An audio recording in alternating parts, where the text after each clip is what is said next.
buenos días a quienes nos acompañan aquí en la sala de juntas de la Unidad Golfo del CIESAS, pero también con mucho gusto a quienes nos acompañan a través de Facebook y a través de la videoconferencia con la cual estamos haciendo esta parte que nos toca del evento, el evento que, digamos, congrega a la experiencia docente del CIESAS en estos 50 años. La primera vez que tenemos la oportunidad de reencontrarnos, diferentes generaciones y diferentes historias. Yo estoy muy contento por tener esta oportunidad, ¿no? El azar y parte de no azar, sino el haberlo construido. Nos ha tocado conocer estas diferentes etapas de posgrado. Hace un momento hacíamos aquí una memoria respecto a la experiencia docente en Golfo. Son 7 generaciones, la 7ª está terminando ahora de terminar sus tesis, de defenderlas en estos meses de 2023, pero esta es la 7ª generación y decíamos siempre que es la 7ª o la 8ª, porque aquí en CIESAS Golfo, en los años 80, 90, principios del 90, se hizo esa generación de la maestría, que es la que tenemos en la memoria como la primera experiencia docente aquí en Jalapa, en CIESAS. Estoy muy contento que nos acompañen diferentes personas que vamos a ir reconociendo en la pantalla, aquí mismo en el salón, porque nos parecen 2 ideas que queríamos compartir con ustedes para no quitar más tiempo a lo central, que son las experiencias, las reflexiones, la visión de quienes pasaron por la maestría en antropología social y quienes pasaron como estudiantes, como parte del profesorado, y que ahora tienen, como siempre hemos dicho, no son estudiantes nada más, sino son ya jóvenes colegas, y ahora algunos no tan jóvenes, como vamos a ver ahora, con mucha experiencia, que nos llena de gusto el poder encontrarles aquí presencialmente y también a través de la videoconferencia. Entonces, en esta lógica de hacer memoria, queríamos entonces, en primer lugar, decir que fue en los años 2000 cuando nosotros empezamos con un proceso de reflexión y de ampliación de la docencia en todo el CIESAS. Logramos con diferentes acciones en que Golfo también lo hiciera. Fueron algunos colegas, el actual director, por ejemplo, Saúl Moreno, un colega que ha aportado mucho a la docencia en Golfo y que actualmente no está aquí, sino en otra unidad, que es Víctor Jakolczynski, quienes desde aquí estuvieron trabajando para que primero diéramos cursos con valor curricular, como una forma de entrenarnos, de refrescar a quienes no estaban dando docencia en esos años, pero también de encontrarnos en un proyecto de maestría y que después se convierte en la primera generación de la maestría en antropología social. De aquellos años vamos a tener entonces hoy la presencia de algunas de estas personas que pasaron como estudiantes en esas primeras generaciones y también de las últimas. Vamos a tener a lo largo del día, desde la primera hasta la 7ª generación, conversando el día de hoy para compartir, para reflexionar, pero también para criticar. Les pedimos que también pongamos sobre la mesa lo que podríamos mejorar, porque pensamos que van a ser muchas más generaciones de maestría y a partir de enero de doctorado, que ha sido un sueño largamente anhelado y que ahora hemos podido hacer realidad, y que a partir de enero empezaremos con nuestra primera generación en un doctorado en ciencias sociales. Básicamente, entonces, bienvenidas, bienvenidos aquí y allá en la transmisión, y vamos a dar comienzo con la primera presentación, la conferencia que el doctor Óscar Ramos Mancilla. Bienvenido, Óscar, gracias por aceptar estar con nosotros, y gracias también, se me estaba pasando y lo había apuntado para que no se me pasara, a la subdirección de docencia del CIESAS, que nos impulsó, nos empujó, nos correteó para que hiciéramos esto y lo logramos finalmente. Gracias a nuestra subdirectora, Valentina Garza, pero también a David Martínez y a todo el equipo que han hecho posible esta actividad. Entonces, paso al siguiente punto, que sería esta conferencia que Óscar ha titulado Apuntes sobre expectativas y derivas en la práctica antropológica, y brevemente les compartiré una reseña para quien no conoce a Óscar o no conoce el conjunto de su trayectoria, un muy breve resumen. Bienvenido y muchas gracias, Óscar, por estar con nosotros y nosotras.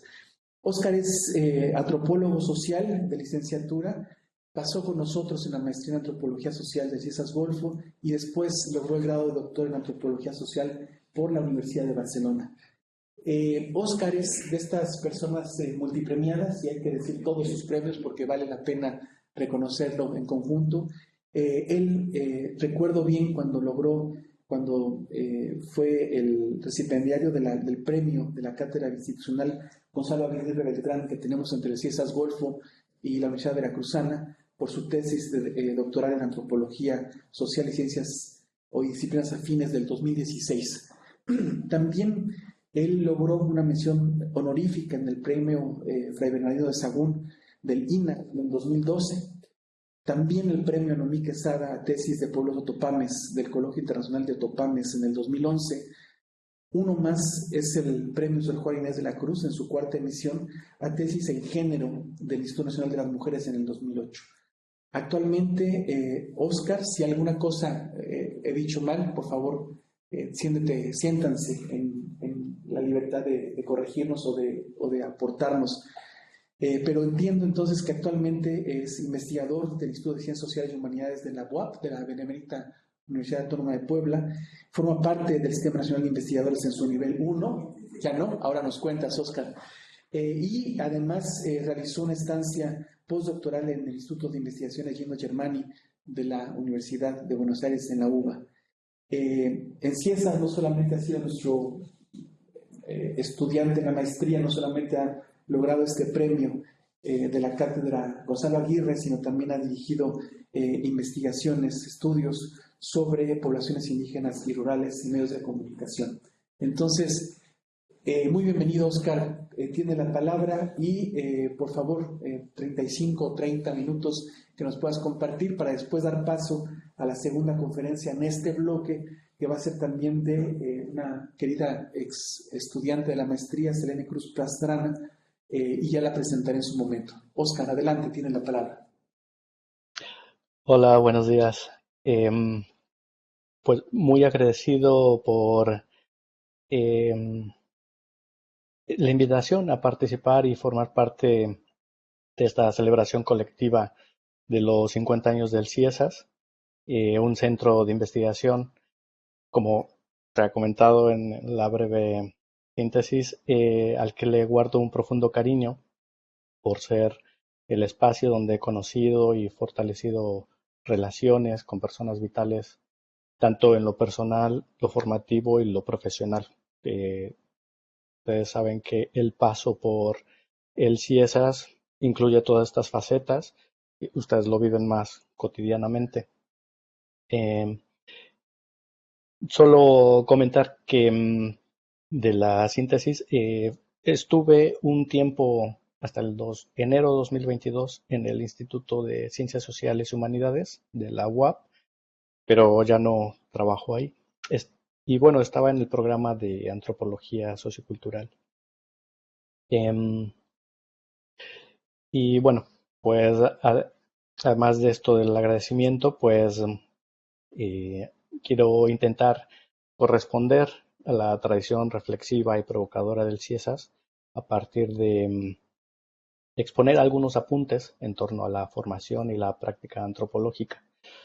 Como el título sugiere, las expectativas corresponden a un momento formativo, es decir, mientras se es estudiante o los motivos por ser estudiante en antropología, y por otro lado, las derivas de la práctica cuando se ejerce desde una perspectiva antropológica. Antes, también me gustaría comentar que quienes tengan mayor interés en la formación o los temas de las tesis en antropología, las salidas laborales de la antropología en México de una manera general, hay bastantes materiales que ya han profundizado en este tema. Por mencionar unos, es antropología de la antropología mexicana.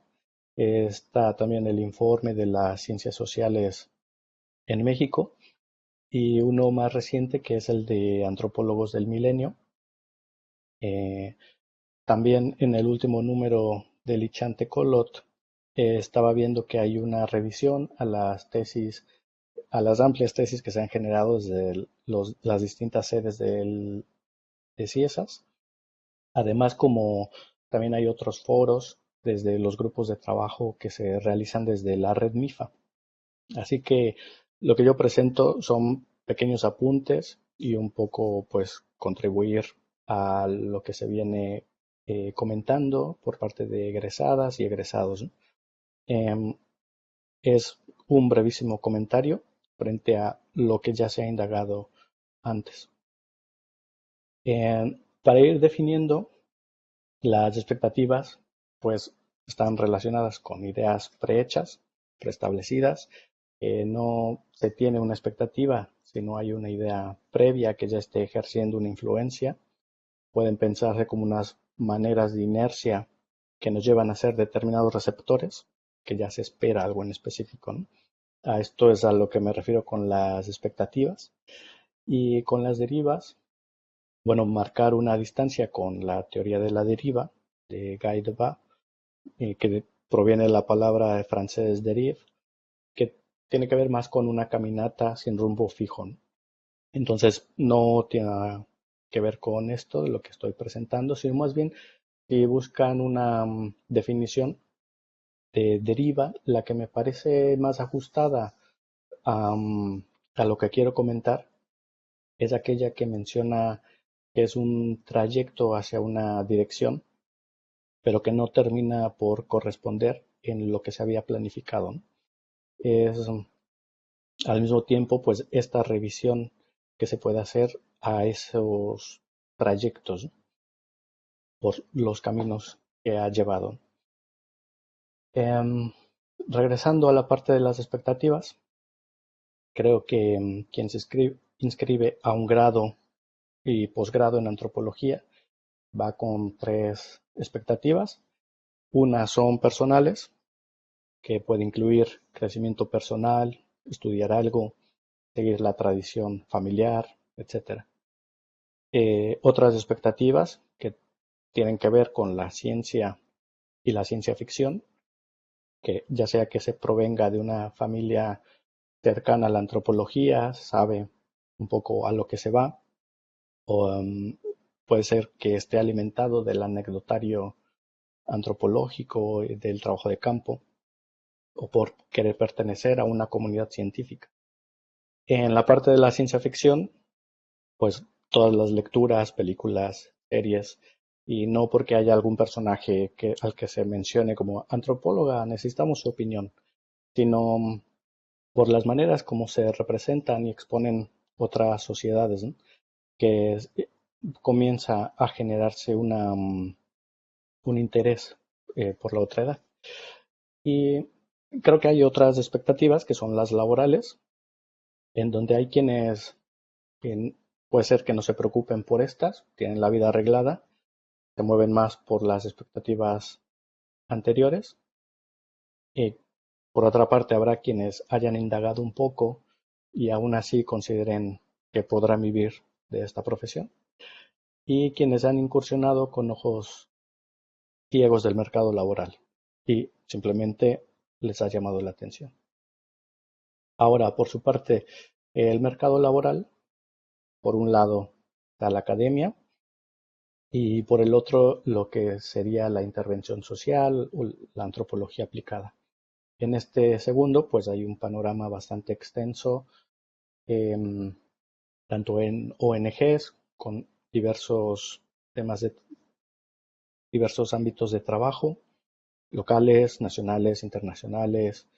También en esto entran los proyectos puntuales en los que se pueda participar o en las administraciones públicas. Me parece que más adelante hay una mesa de trabajo donde se toca precisamente esto de academia, sociedad y gobierno. Es por donde va el mercado laboral, ¿no? Pero bueno, es precisamente en el mercado laboral donde se realiza el ejercicio profesional desde una perspectiva antropológica. Dicho esto, podemos, para continuar, quitar unas capas. La de las personas con carreras en antropología, que son profesionales, pero que no ejercen la antropología. Por ejemplo, un administrativo, una ejecutiva, etcétera. Gente que requiere un título para ejercer otra profesión. Eso es otra cosa. Como también es otra cosa quienes ejercen solo con el nombre del título, pero que no asumen sus tareas desde una perspectiva antropológica. Aquí puede haber muchos matices, pero creo que sugiere la idea, ¿no? De que no por tener el título se ejerce.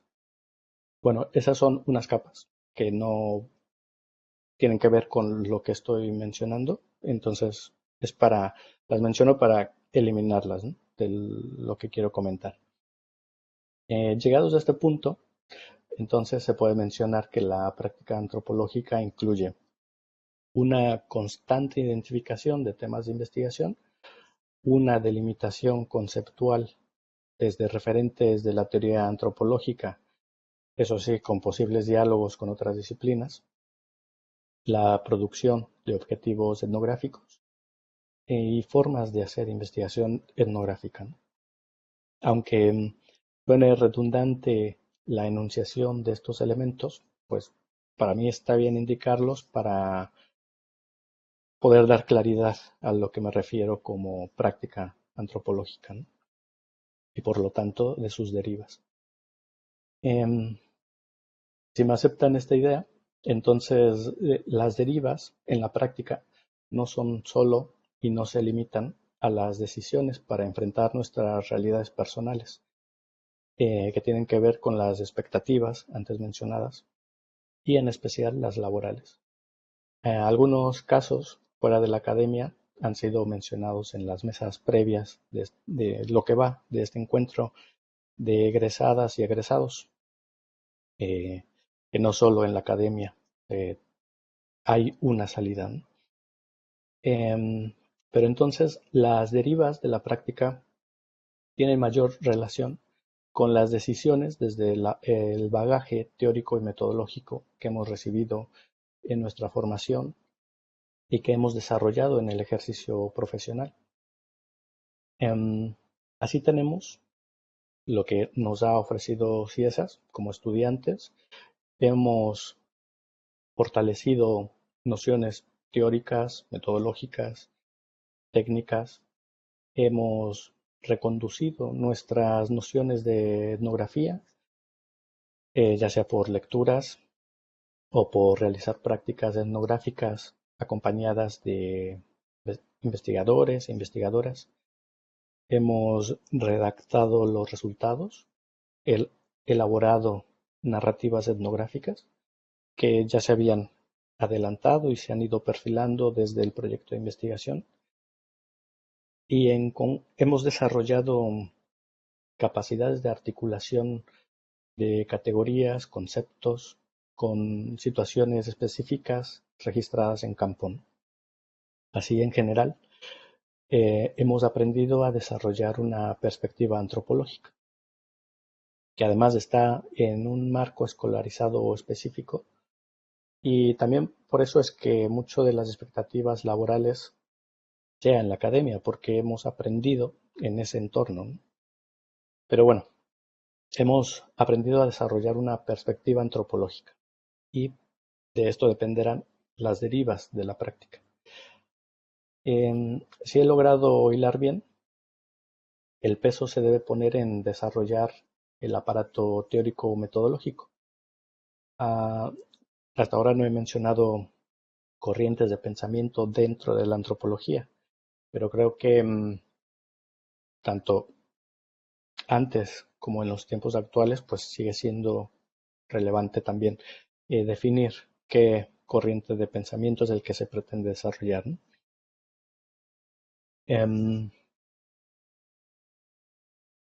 Y esto lo menciono también porque he escuchado a investigadores, investigadoras, que sugieren que se debe ofrecer y capacitar en competencias, unas que sean recursos en la búsqueda de trabajo para las y los egresados de antropología, que les permitan ingresar al mercado laboral ya no solo como antropólogas y antropólogos. Y creo que la idea está bien, es aceptable y que además puede llevar a una revisión de los planes de estudio, pero sigo pensando que el peso debe estar más en orientar el pensamiento. Eso es lo que luego podrá definir mucho de las decisiones en la práctica antropológica. Em, para dar más idea de lo que me estoy refiriendo, quiero mencionar dos ejemplos. Uno, bueno, que son ejemplo o contraste. Uno tiene que ver con el auge en la literatura el auge de la autoetnografía que uno encuentra en los textos etnográficos en los recientes años.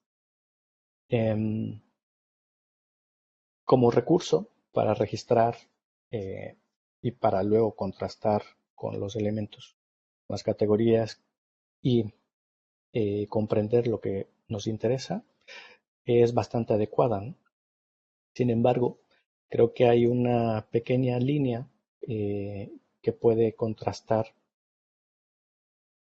que lleva a preguntarse sobre la otredad hacia la pregunta del yo ante la otredad. Creo que una lectura superficial de lo que podría ser este recurso nos lleva a sobreponer la autoetnografía frente a la etnografía y las realidades que nos están interesando.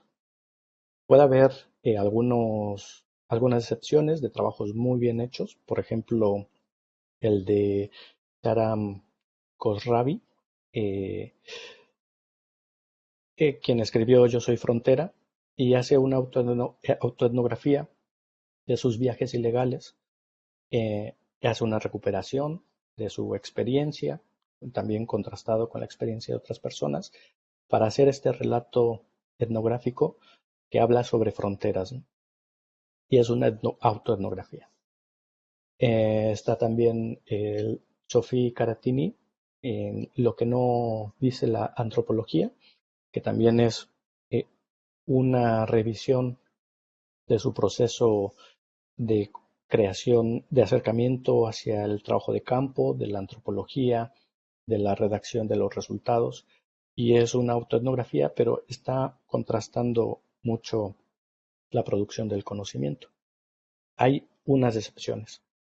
Creo que vale la pena profundizar en esas, pero también se tiene que continuar haciendo una lectura crítica para que sea un recurso y no sea la finalidad.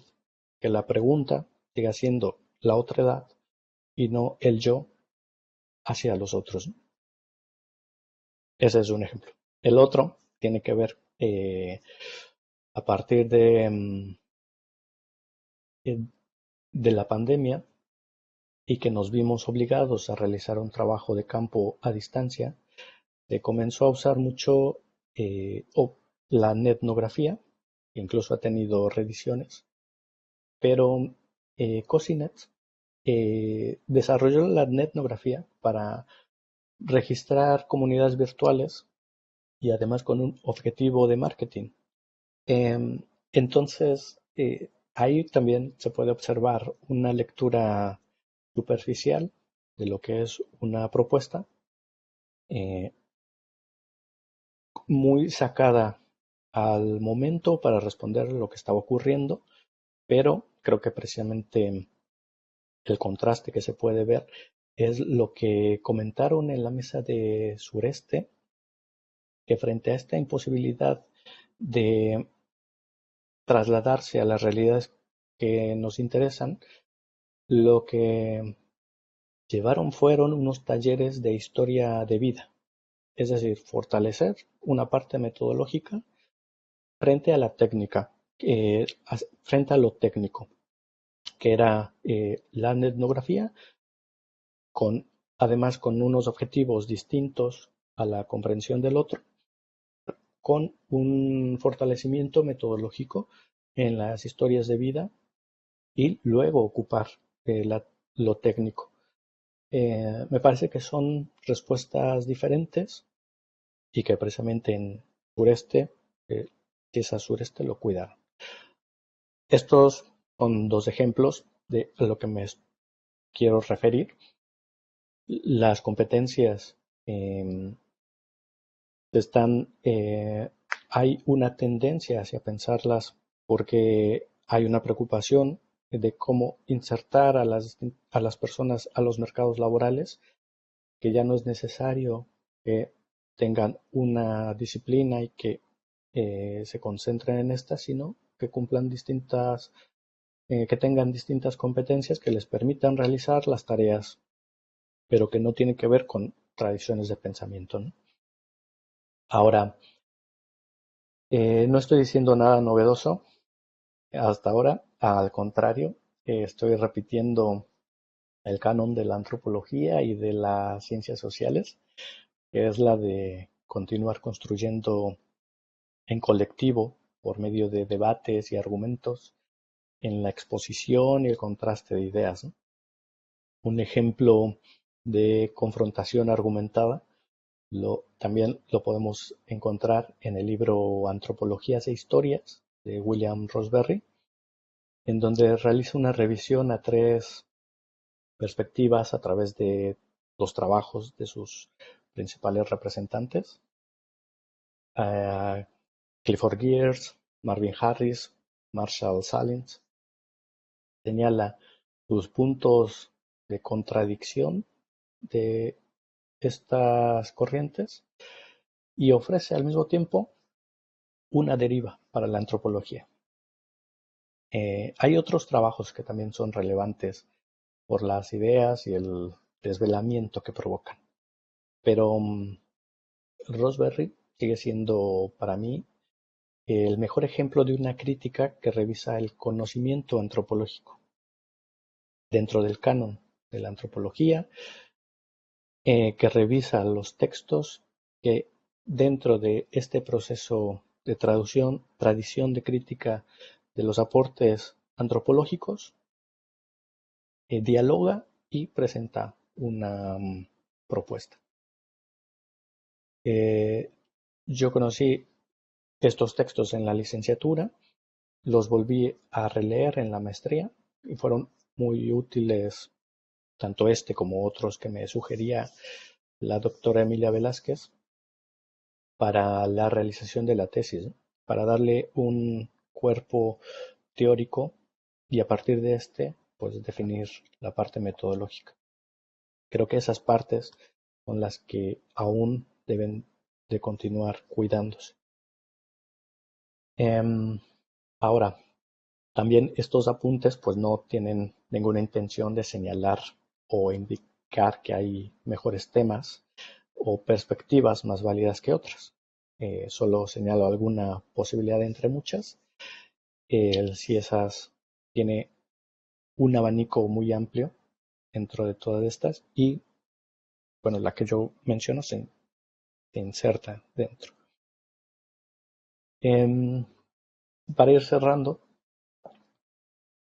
precisamente con esto de los diálogos y debates, uno de los aspectos a celebrar del CIESAS es que no es un centro de investigación esférico, autocontenido o que se esté mirando el ombligo constantemente, ¿no?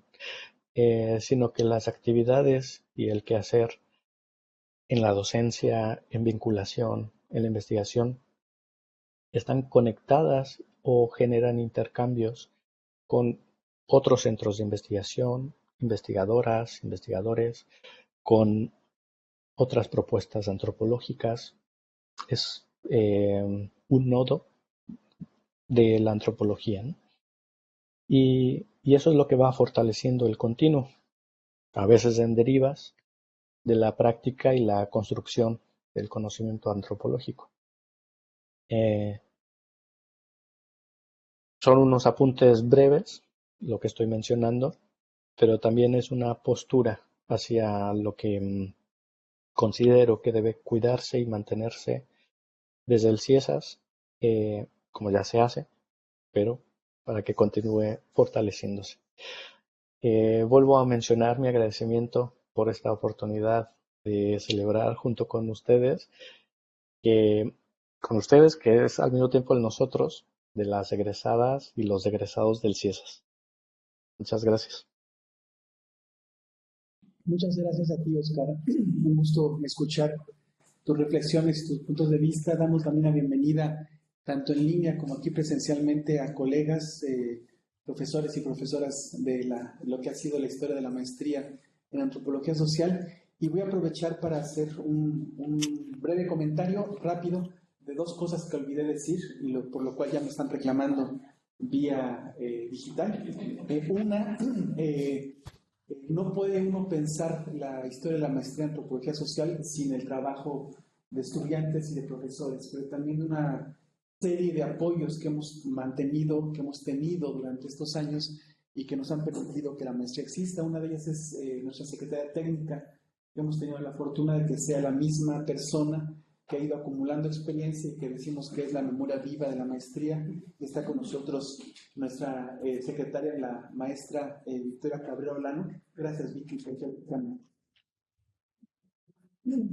Y solamente mencioné yo al primer director de la maestría, que es el colega y buen amigo Vítor Jakorczynski, pero también aprovecho para dejar público el reconocimiento a nosotros, otras personas que actualmente podemos reconocer su trabajo para que esta historia de la maestría se haga realidad. Después el doctor Saúl Moreno, que fue el segundo director, el doctor Felipe Evia y finalmente la doctora Mila Velázquez. Y lo que se me decía aquí, que nadie tiene por qué saber quién soy, yo soy Ernesto Isunza, profesor investigador de Ciencias Golfo, y actualmente les decía la fortuna de coordinar los posgrados, porque eres maestría y doctorado. Me ha tocado en suerte estar en estos 50 años y celebración con egresadas y egresados. Esa era la primera. Y la segunda, para quien nos está escuchando y para quien nos va a escuchar a lo largo del día, quien no lo sepa, tenemos una estructura que hubo flexibilidad por parte de la organización de este evento, de todo el CIESAS.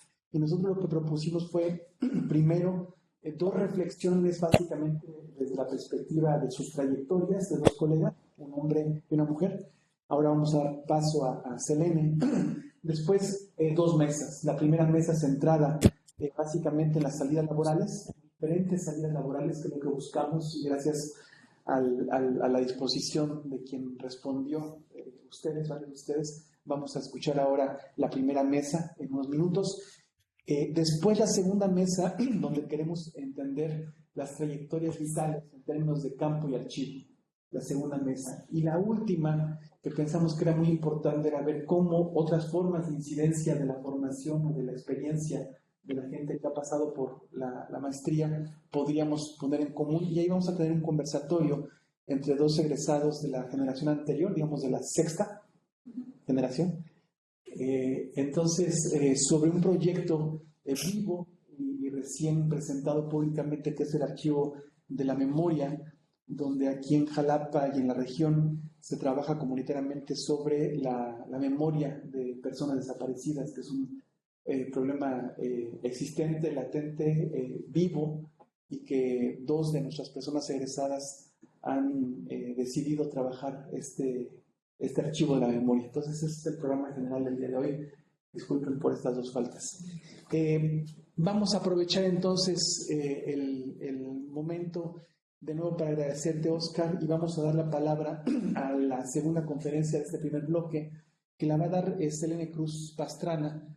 Selene fue, pues obviamente, es estudiante de nuestra maestría en antropología social, pero previamente Selene cursó la licenciatura en antropología social en la Universidad Veracruzana, aquí en Jalapa, y más adelante, después de estar con nosotros en la maestría, fue a la unidad Occidente, es decir, a Guadalajara, para estudiar allá el doctorado y también llevar a cabo una estancia postdoctoral en el CIESAS Occidente en Guadalajara. Actualmente es profesora en el Departamento de Estudios Socioculturales en el ITESO, en la Universidad Jesuita de Guadalajara, y las líneas de investigación de Selene son familia y hogares, pueblos indígenas, cuidados de género, salud e historia de la antropología mexicana. Entonces, sin más gusto en saludarte, Selene, y de nuevo tenemos 35, 40, 30 minutos que quieras compartir nuestras reflexiones. Bienvenida.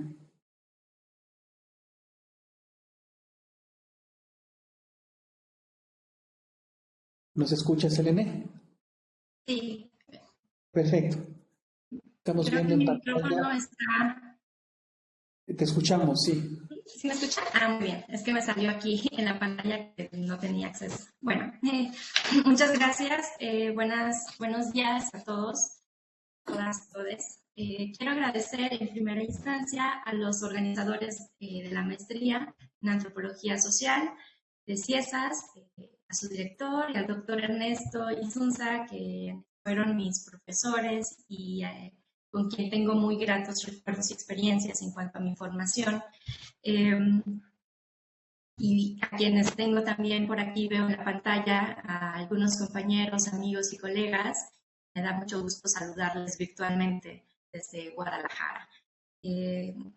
Para mí es un honor poder estar aquí en este evento que celebra los 50 años de CIESAS, organizado por la Subdirección de Docencia. Quiero decir que lo que yo les voy a compartir ahora lo titulé Reflexiones desde la aldea, la práctica de la antropología, y básicamente a lo que me acaba de anteceder mi colega Oscar, él hacía una pregunta, ¿no? De cómo, con qué expectativas se llega a la antropología. Entonces yo quisiera platicarles un poco en este ejercicio que nos decía Ernesto de hacer la memoria, cómo yo devine un poco la antropología y de allí, ¿no? Ir articulando básicamente cuáles serían esos aspectos o ideas en cuanto a la formación, la enseñanza de la antropología y la práctica profesional. Y cómo me imagino un poco, ¿no?, la enseñanza de la antropología en la actualidad. Entonces, cuando a mí me invitaron en primera instancia a participar aquí, lo primero que pensé fue un poco, si de pronto se cae la conexión o no me escuchan, me pueden interrumpir. Perfecto. Entonces les decía que básicamente traté yo de ordenar como mi historia con el quehacer de la disciplina. Dicho esto, para empezar, quiero señalar que así como hay muchas maneras de ser antropóloga y hacer antropología, hay varios caminos que tomamos las y los ahora antropólogos para llegar a la disciplina. En mi caso, tuve que contar cuántos años llevo estudiando el quehacer de antropóloga. Entonces, en estos 19 años de aprendiz del oficio, debo decir que tuve la fortuna que en mi época, en el plan de estudios, durante mi paso por la preparatoria, se contemplaba la materia de antropología. La antropóloga Rosa Jara Corona, la maestra Rosita, como le llamábamos de cariño, contemporánea a otro antropólogo muy conocido en el ámbito veracruzano, Alfonso Gorbea Soto, que también daba clases de antropología en la misma institución, pues me introdujo en los gajes del oficio. La maestra Rosita, armada de valor, condujo a un grupo de adolescentes a una salida de campo, al lugar en el que George Foster y Robert Kemper hicieron sus estudios clásicos sobre los cambios y las continuidades en la gente de Sinsunza. Pisar ese sitio y Janitzio, en la época de la celebración de Todos los Santos, representó un acercamiento a las formas de mirar a la antropología más allá del folclorismo, cuaderno y lápiz y cámara analógica en mano, registrar las imágenes que discurrían frente a mis ojos, los elementos de los altares y el comercio. Recuerdo de esa salida mis observaciones sobre Malverde, la sorpresa de su amplia presencia y el lugar central de la religiosidad en la economía doméstica.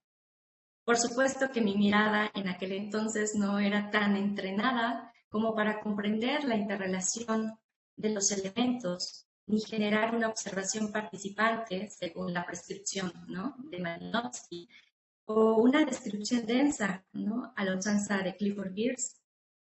Sin embargo, esto me permitió ampliar mi horizonte de saber, de aprender a observar la diferencia y de tratar de comprenderla, saber de otras formas de organizar y de estar en el mundo.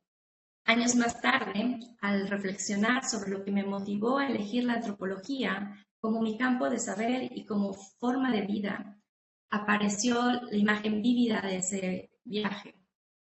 Supe entonces que, además de otras motivaciones más personales, el viaje representó lo que le llamamos aquí en el ámbito un rito de paso.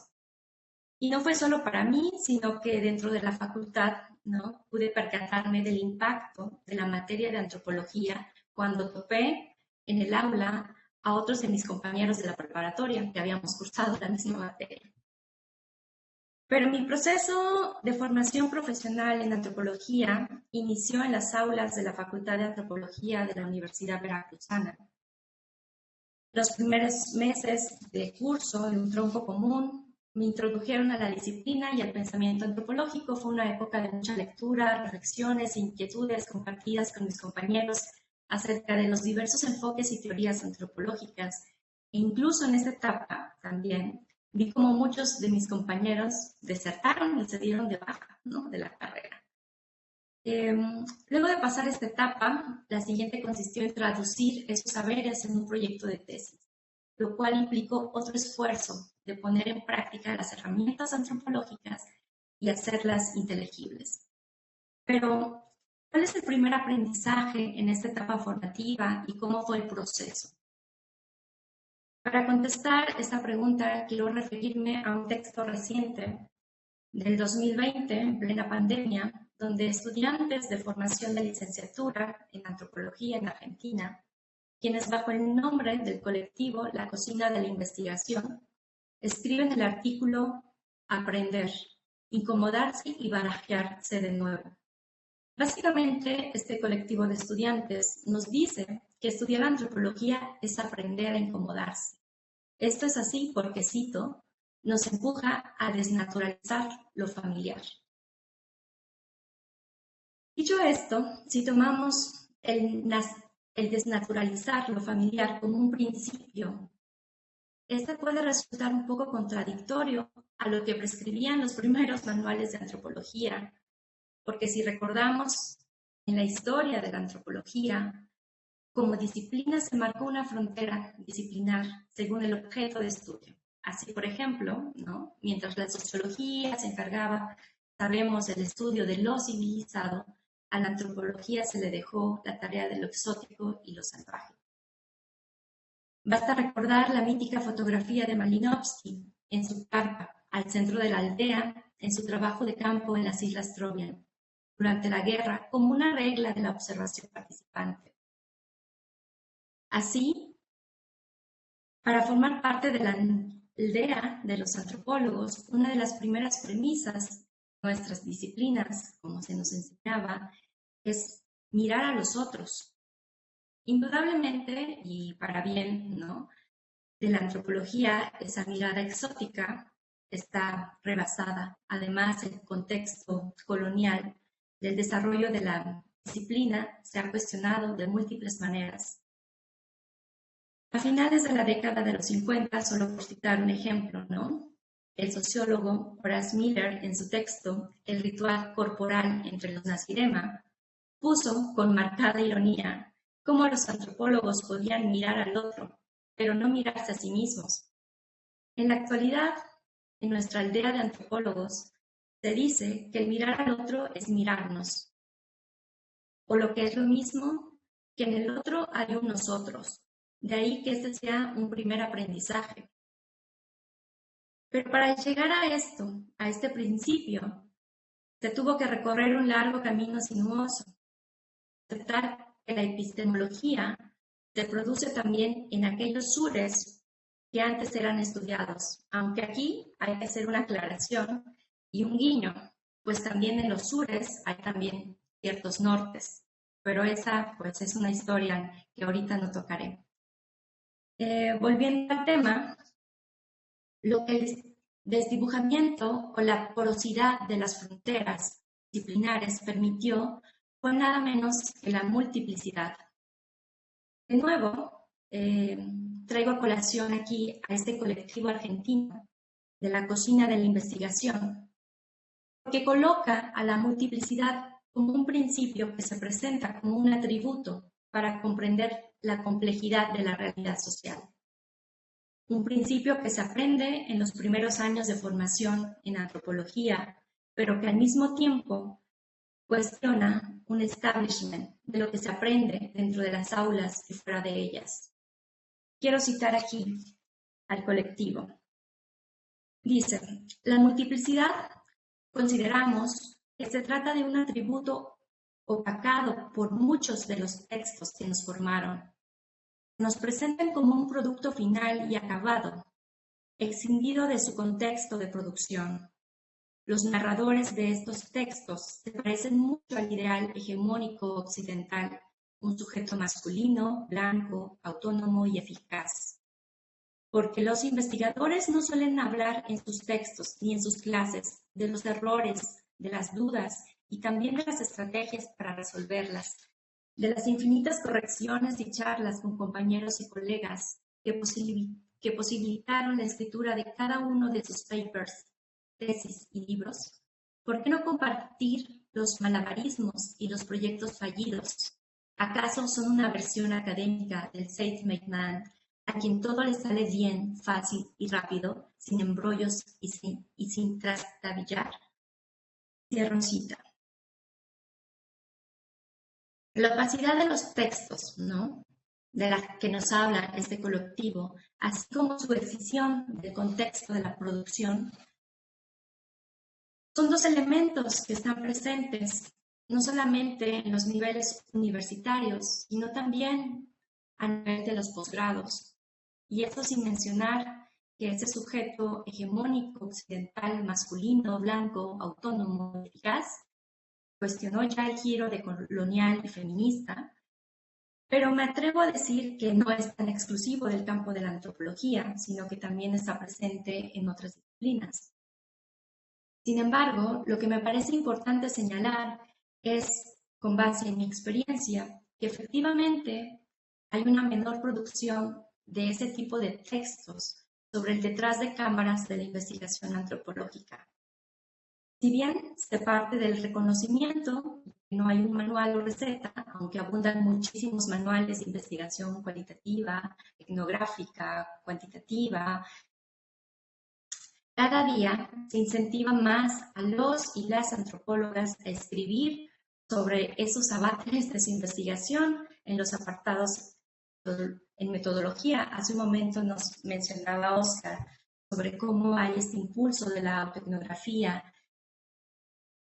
Y bueno, además, en este giro de nombrarnos y de situarnos, que tiene que ver también con un elemento de la ética, de cómo se produce el conocimiento, es importante resaltar pues que no hay una literatura tan amplia de este cocinar, de cómo se hace la investigación antropológica.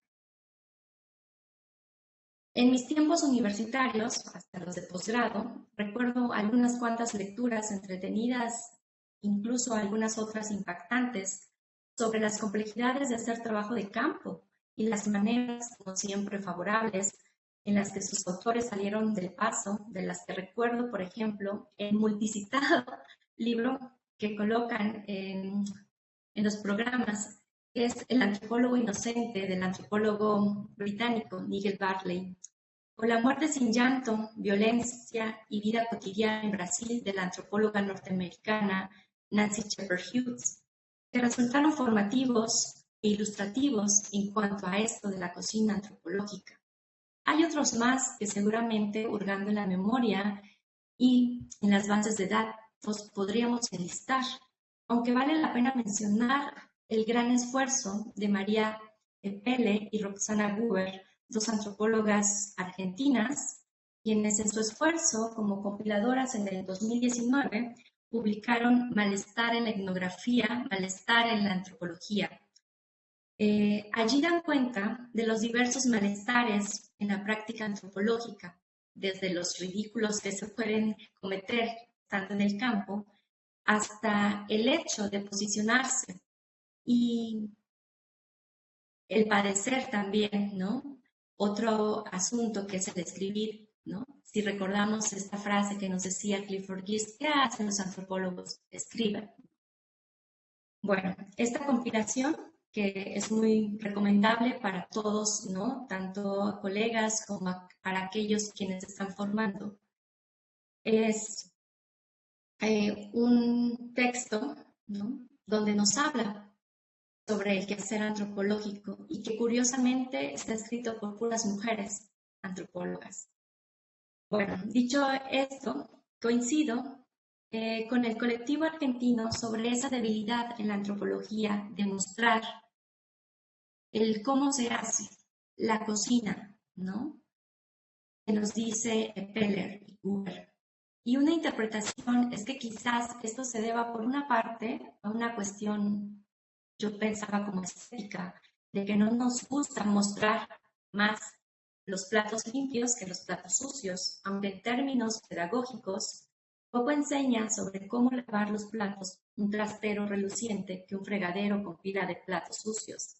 Y por otra parte, una cuestión que podría ser llamada de defensa o de temor de desacreditar a la disciplina frente a otras. Sobre todo si nos colocamos en este contexto en el que las ciencias sociales y las humanidades son un poco infravaloradas por el mercado laboral y en donde mostrar este trastero sucio puede percibirse como un rasgo de vulnerabilidad.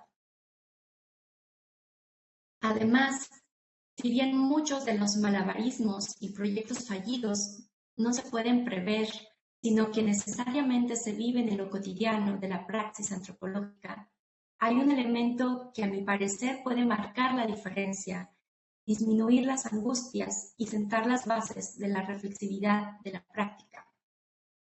Para mí ese elemento es contar con un acompañamiento cercano en el trabajo de campo.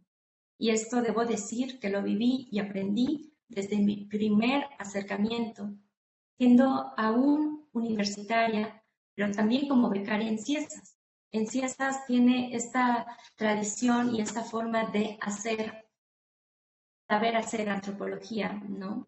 Con el acompañamiento. Una anécdota que me resulta un poco reveladora, que les quiero compartir para ejemplificar lo que hasta ahora les he dicho, tiene que ver con la primera vez que salía al trabajo de campo, a una localidad totalmente ajena a mi contexto habitual. El profesor que guiaba la visita nos contextualizó y ahondó más sobre la región durante el camino, al mismo tiempo que organizábamos y nos poníamos de acuerdo sobre las actividades que íbamos a realizar en el día. Uno de los objetivos consistía en lograr entrevistar a uno de los especialistas médicos tradicionales de la localidad, conocer su biografía, su trayectoria y sus saberes médicos.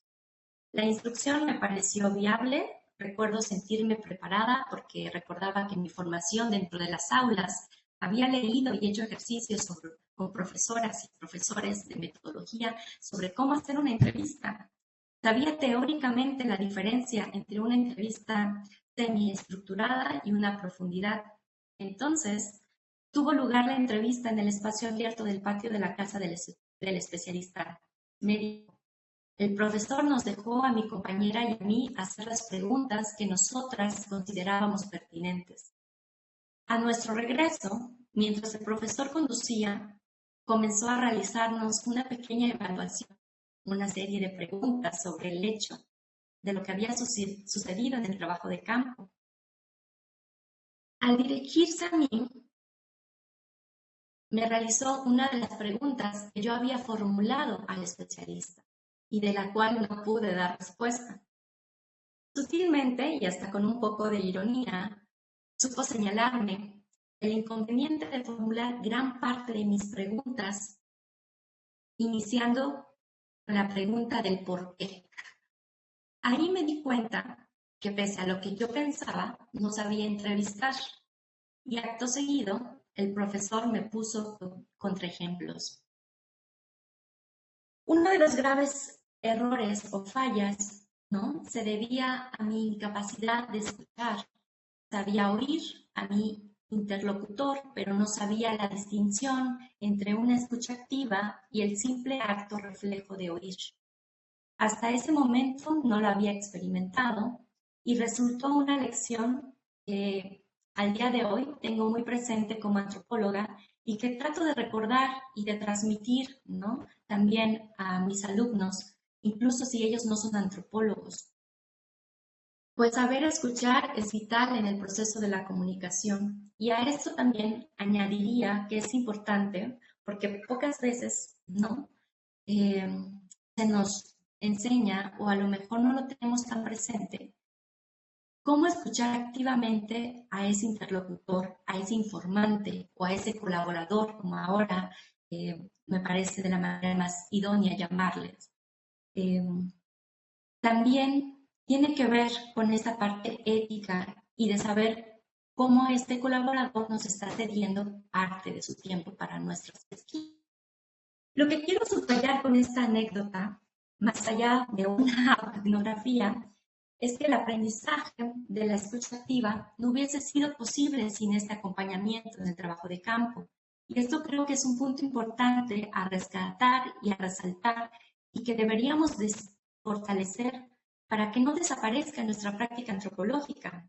Pues así como en mi ejemplo yo pude aprender de este aspecto de la escucha activa, del mismo modo se pueden aprender otros aspectos de la cocina antropológica.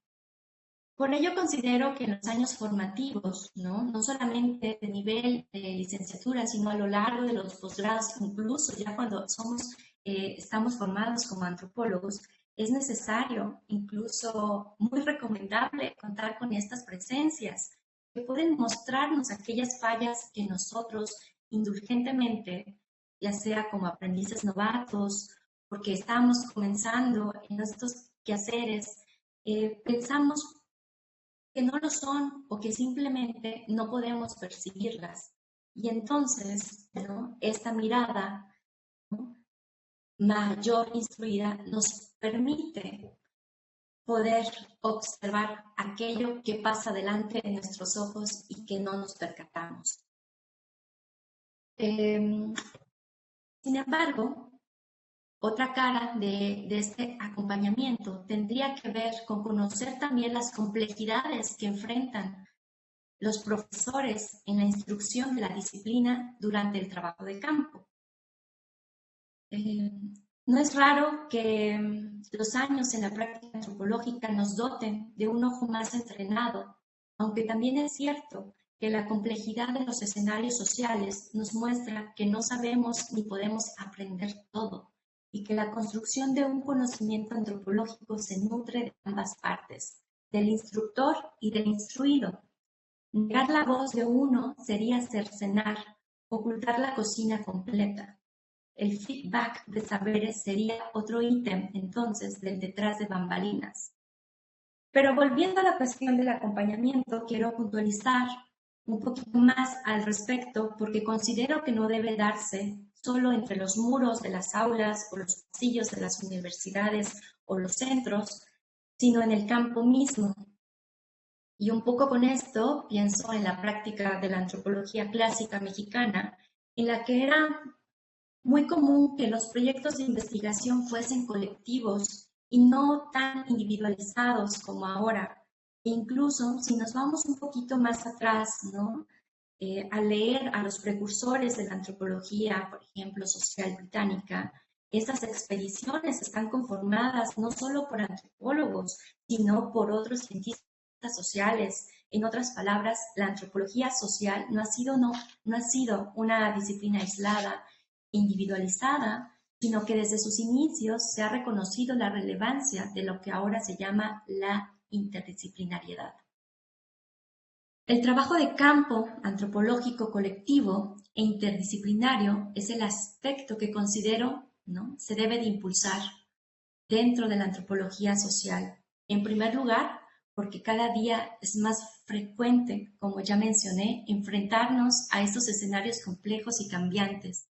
Al mismo tiempo que nuestra práctica, sobre todo en el trabajo de campo, está atravesada por múltiples violencias que no solo ponen en riesgo la viabilidad de los proyectos, sino también nuestra propia integridad física. Como ya mencioné hace un momento, el estar y hacer trabajo de campo con más personas nos permite entonces, por un lado, aprender de las capacidades y habilidades de nuestros compañeros, sean profesores, sean colegas, pero también nos permite reforzar esta parte de la reflexividad que abone al campo del pensamiento crítico y al desarrollo de la teoría antropológica, pero también en un segundo momento, debido a los tiempos y presupuestos asignados a los proyectos de investigación, contar con varios colegas puede resultar, por una parte, provechoso en cuanto a conseguir resultados en menor tiempo, aunque en su aspecto negativo, pues puede también ser costoso, ¿no? No obstante, lo que un antropólogo puede abarcar humanamente de manera individual en un tiempo específico no se compara a lo que puede lograrse en términos de una investigación de trabajo en equipo. Aquí un poco parafraseando, ¿no?, esta frase feminista, un antropólogo quizás puede llegar pronto, rápido, al término de una investigación, pero un conjunto de antropólogos o antropólogas pueden llegar más lejos. Y en mi caminar, formándome como antropóloga, el trabajo en equipo no ha sido quizás como el preponderante debido a ciertas exigencias institucionales a las cuales nos enfrentamos, pero ha estado presente. Debo decir que hacer investigaciones individuales también tiene una parte positiva porque permite ampliar el espectro de miradas sobre una diversidad de hechos sociales que de otra manera sería difícil de abarcar. Además, hay en esto una libertad creativa insoslayable. Mis investigaciones que han devenido en tesis las he realizado pues de esta manera.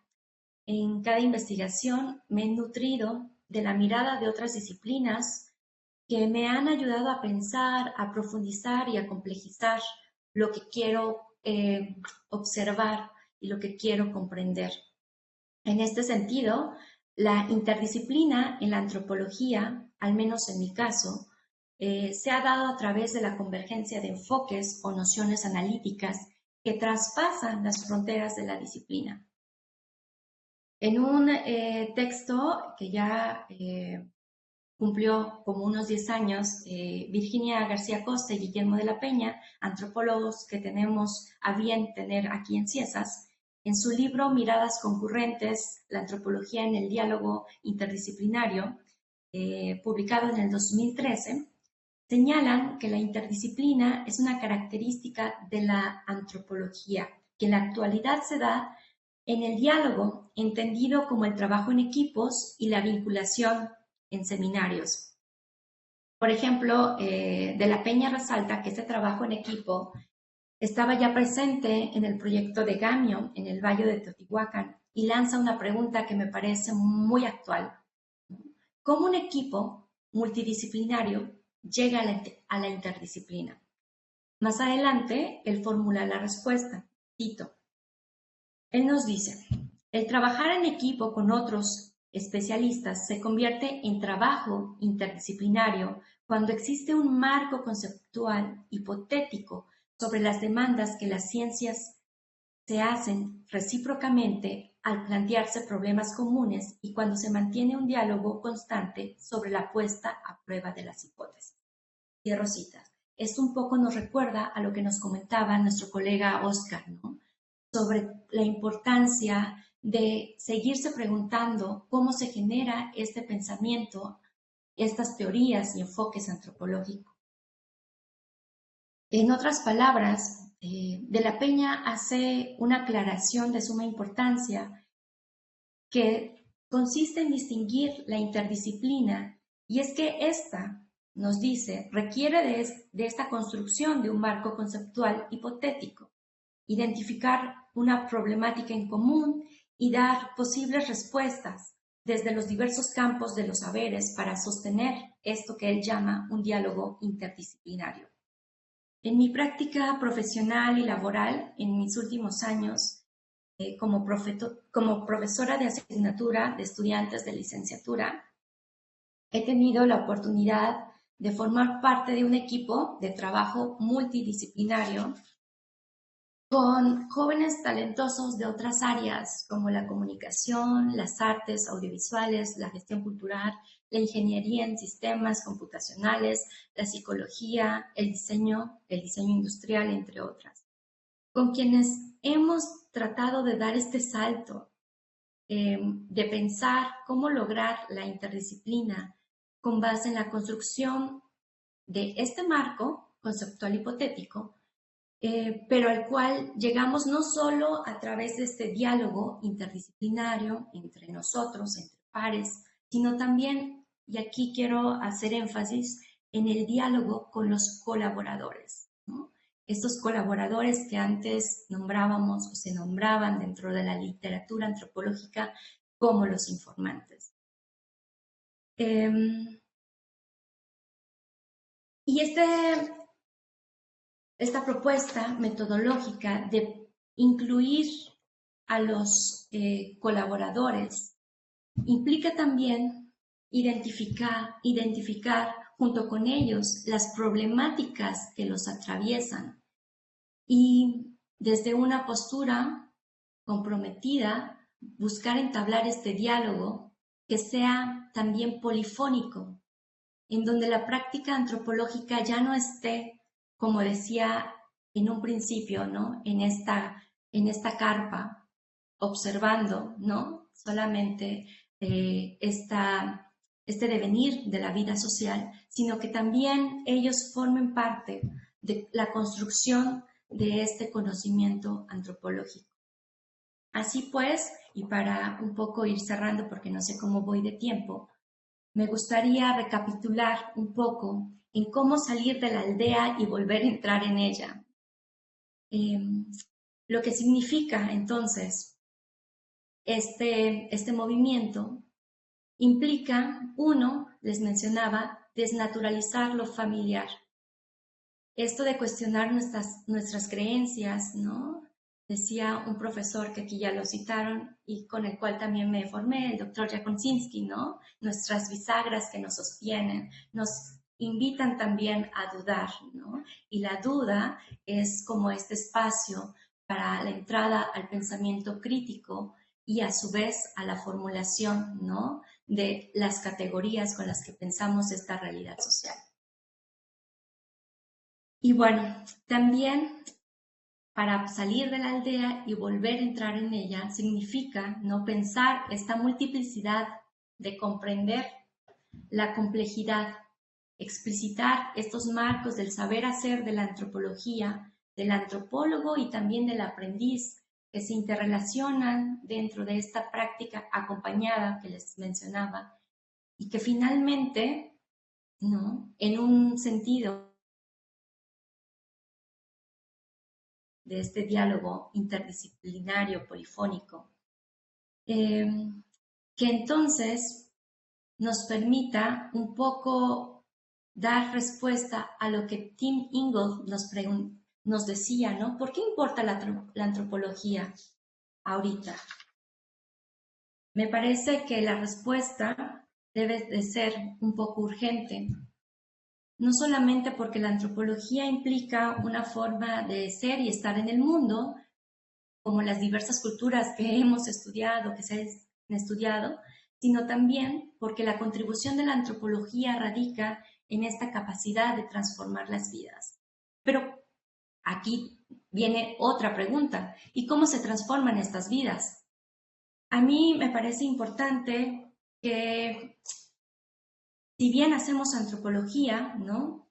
En las universidades, en los posgrados, en los centros de investigación como CIESA, también la antropología se está haciendo en otros espacios. Habría que recuperar, que debatir cuál es su importancia. Y les ponía el ejemplo, ¿no? De cómo de pronto yo supe que era la antropología en la educación médica, en la educación media, ¿no? En el bachillerato, en la preparatoria. Ahora no sé cómo están formulados los planes de estudios, cuál es el papel de las ciencias sociales y las humanidades, ¿no? Pero el simple hecho de poder, desde una muy temprana edad, ¿no? Poder empezar a dudar y también saber que existen otros marcos, ¿no? Explicativos y otras formas de vivir y de estar en el mundo, nos permite no solamente a generar tolerancia, ¿no? Sino también a ser intolerantes ante el abuso de los derechos que vulneran la vida de las personas. Recuperar una función social de la antropología que tiene que ver, ¿no? También con esa necesidad en la cual el conocimiento antropológico permita comprender la condición humana y que los fenómenos y los procesos en los que ahorita nos toca vivir, ¿no? Todas estas cuestiones que uno prende la televisión y vemos los procesos, que hay guerra, que hay violencia, que hay migraciones masivas, que nuestro país está totalmente rebasado por estas desapariciones y los feminicidios, pues que no nos deben de dejar indolentes, muy por el contrario, ¿no? Debería la antropología dar esas respuestas de eso que nosotros decíamos, esa otredad, por qué la gente actúa y por qué hace lo que hace. Y con base en eso, quizás, ¿no? Proponer algunas líneas de acción en conjunción, y creo allí también la parte importante, y más adelante me parece que va a haber una mesa de las corresponsabilidades, ¿no? No solamente de la ciencia, en este caso la ciencia antropológica, sino cómo poder articular esfuerzos tanto de la academia como de la sociedad civil como del Estado, ¿no? A través de estas diversas instancias. Y bueno, básicamente ya para cerrar, decir que es importante, ¿no? Repensarnos la práctica antropológica, porque la antropología, ¿no? Como decía, ¿no? En este quehacer o en este un poco proyecto, quizás un poco, voy a decirlo, ¿no? Quizás idealista, pero no tan idealista, ¿no? Tendríamos que defender una vida digna de ser vivida, ¿no? Entonces, con eso quisiera cerrar y agradecer la escucha de todos ustedes. Muchas gracias.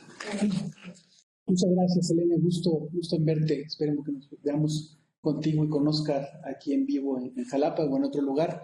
Les agradezco a Oscar Ramos y a Selene Cruz este primer momento de apertura de esta jornada del día de hoy. Vamos a darnos 5 minutos y mientras preparamos la siguiente mesa que va a moderar Edgar Javier Lugo y las 3 personas que ya están listas para participar en la mesa. Muchas gracias.